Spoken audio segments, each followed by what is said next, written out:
بسم اللہ الرحمن الرحیم۔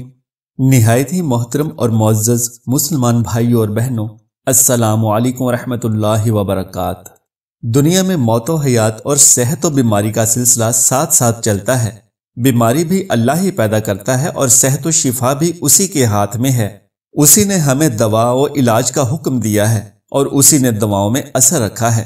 جس طرح دواؤں میں شفا کا اثر رکھا ہے، اسی طرح دعا اور دم درود میں بھی شفا کا اثر رکھا ہے۔ دواؤں اور دعاؤں میں وہ چاہے تو شفا ہے، نہ چاہے تو کچھ نہیں۔ ہر دوا میں ہر وقت ہر ایک کے لیے شفا ہی ہوتی تو ہسپتالوں سے علاج کے بعد شفا یاب ہو کر ہی نکلتا، کسی کی میت گھر نہ پہنچتی۔ یہی حال دم درود اور جھاڑ پھونک کا ہے۔ جیسے صحیح تشخیص کے بعد معیاری دواؤں کے استعمال سے امید کی جا سکتی ہے کہ مریض شفا یاب ہو، اسی طرح اللہ تعالیٰ کے نام و کلام سے کسی بیمار کو کسی بھی بیماری سے شفا یاب ہونے کے لیے قرآن و حدیث میں موجود پاک کلام سے جھاڑ پھونک یعنی دم کرنے سے مریض کے شفا یاب ہونے کی قوی امید کی جا سکتی ہے۔ شفا دینا نہ دینا اس کا کام ہے، چارہ و علاج کرنا ہمارا کام ہے۔ جیسے طبی طریقہ ہائے علاج اختیار کرنے میں کوئی کسی کو تان و طنز نہیں کرتا، اللہ کے نام و کلام سے دم کرنے کے طریقہ علاج پر زبان تان و تشنیع دراز کیوں کی جائے؟ ناظرین، آج کی اس ویڈیو میں بتایا جائے گا کہ کیا بیمار شخص کو دم کرنا درست عمل ہے اور کیا احادیث میں اس عمل کی اجازت دی گئی ہے، اور ساتھ ہی ساتھ حضرت جبرائیل علیہ السلام کا دم بھی پیش کیا جائے گا جو حضرت جبرائیل علیہ السلام نے آپ صلی اللہ علیہ وآلہ وسلم پر اس وقت پڑھا جب آپ صلی اللہ علیہ وآلہ وسلم کی طبیعت ناساز تھی اور آپ صلی اللہ علیہ وآلہ وسلم کو نظر بد کا اندیشہ لاحق تھا۔ لہٰذا ویڈیو میں آگے بڑھنے سے پہلے آپ احباب سے گزارش ہے کہ اگر آپ ہمارے چینل قرآنک وظائف بائی شہزاد مرزا پر نئے ہیں تو جلدی سے سبسکرائب والا اور گھنٹی والا بٹن دبا لیں تاکہ آئندہ آنے والی ہر ایک معلوماتی ویڈیو آپ تک بروقت پہنچ سکے۔ جزاک اللہ۔ اچھے برے کلمات میں اثر کا کون انکار کر سکتا ہے؟ جزاک اللہ خیرہ۔ السلام علیکم بھی کلام ہے جس کے سننے والے اور کہنے والے پر خوشگوار اثرات پڑتے ہیں۔ لعنتی خبیث شیطان بھی کلام ہے جس کے سننے والے پر برے اثرات مرتب ہوتے ہیں۔ یوں ہی کسی بیمار پر کلمات طیبات جن کا معنی و مفہوم بھی جانتا ہو، جن میں کفر و شرک کا مفہوم بھی نہ پایا جاتا ہو، اگر پڑھ کر کسی بیمار کو جھاڑا جائے، پانی دودھ وغیرہ پر دم کر کے اسے استعمال کیا جائے تو اس میں کیا حرج ہے؟ اس میں کون سا کفر و شرک پایا جاتا ہے؟ یہ تو اللہ تعالیٰ، ملائکہ اور انبیاء و اولیاء کا طریقہ حق ہے۔ پھر اس کے خلاف محاذ آرائی اور مخالفت فی سبیل اللہ فتنہ و فساد نہیں تو کیا ہے؟ یہ جہالت و تعصب نہیں تو کیا ہے؟ اسے بدعت و شرک کہا جائے تو ہمیں بتایا جائے کہ پھر توحید و سنت کیا ہے۔ اس مضمون میں اسی کی تشریح و توضیح کی گئی ہے۔ جیسے قرآن کریم اور اللہ تعالیٰ کے اسماء مقدسہ اور اس کی صفات اور اس کی نازل کی گئی کتابوں میں جو کلام پاک ہے اور جو دم جھاڑ حدیث پاک میں مروی ہے، اسی لیے سرکار صلی اللہ علیہ وآلہ وسلم نے اس صحابی سے جنہوں نے قرآن کریم سے جھاڑ پھونک کی تھی اور اس پر اجرت بھی لی تھی، فرمایا وہ لوگ بھی تو ہیں جو باطل جھاڑ پھونک پر اجرت لیتے ہیں، تم نے تو برحق دم کر کے اجرت لی۔ ابو سعید خدری رضی اللہ تعالی عنہ سے روایت ہے کہ نبی کریم صلی اللہ علیہ وآلہ وسلم کے کچھ صحابہ کرام کا قبائل عرب میں سے ایک قبیلے پر گزر ہوا۔ انہوں نے ان صحابہ کرام کی مہمان نوازی نہ کی۔ اسی اثناء میں ان لوگوں کے سردار کو سانپ یا بچھو کا ڈنگ لگا۔ بستی والوں نے کہا، تمہارے پاس کوئی دوا یا دم کرنے والا ہے؟ صحابہ کرام نے جواب دیا، تم نے ہماری مہمان نوازی نہیں کی، کھانا نہیں کھلایا، ہم بھی دم نہیں کریں گے جب تک بکریوں کا پورا ریوڑ ہمیں نہ دو۔ اب ان لوگوں نے بکریوں کا ریوڑ ان حضرات کو دیا۔ حضرت ابو سعید خدری رضی اللہ تعالی عنہ نے سورہ فاتحہ پڑھ کر دم جھاڑ شروع کر دیا۔ لعاب دہن جمع کر کے زخم پر لگاتے جاتے وہ شخص ٹھیک ہو گیا۔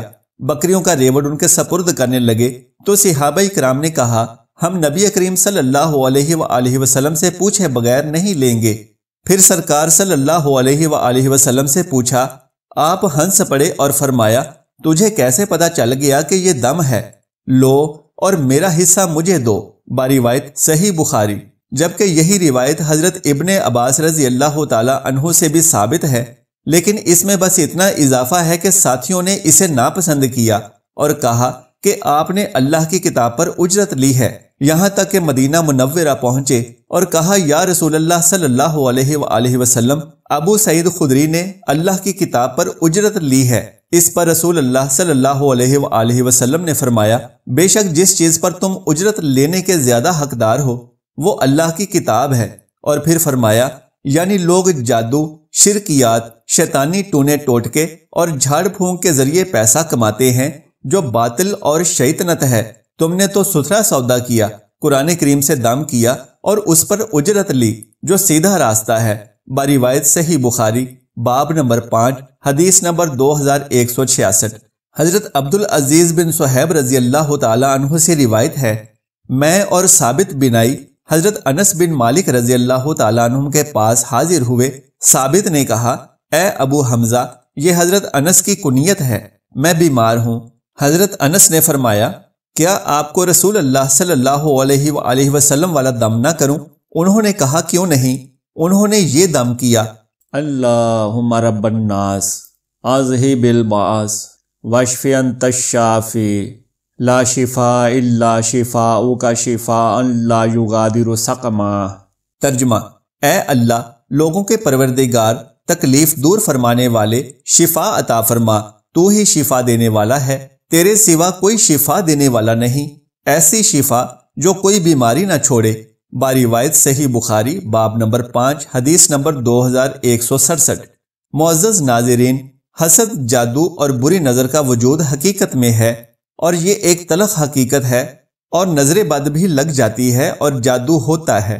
اس حوالے سے ہم لوگ اس چیز کو جھٹلا نہیں سکتے، کیونکہ قرآن پاک میں بھی اس کا ذکر آیا ہے، اور آپ صلی اللہ علیہ وآلہ وسلم کی احادیث میں بھی جادو اور نظر بد کے بارے میں بات کی گئی ہے۔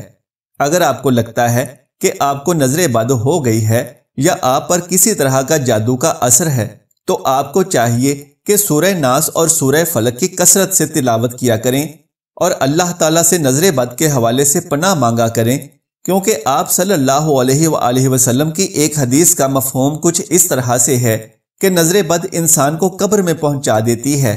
ایک دفعہ کا ذکر ہے کہ حضرت جبرائیل علیہ السلام آپ صلی اللہ علیہ وآلہ وسلم کے پاس تشریف لے کر آئے، اور آپ صلی اللہ علیہ وآلہ وسلم کی طبیعت کچھ ناساز تھی، تو انہوں نے آپ صلی اللہ علیہ وآلہ وسلم کو ایک دعا پڑھ کر دم کیا، جس کے بعد آپ صلی اللہ علیہ وآلہ وسلم صحت یاب ہو گئے تھے۔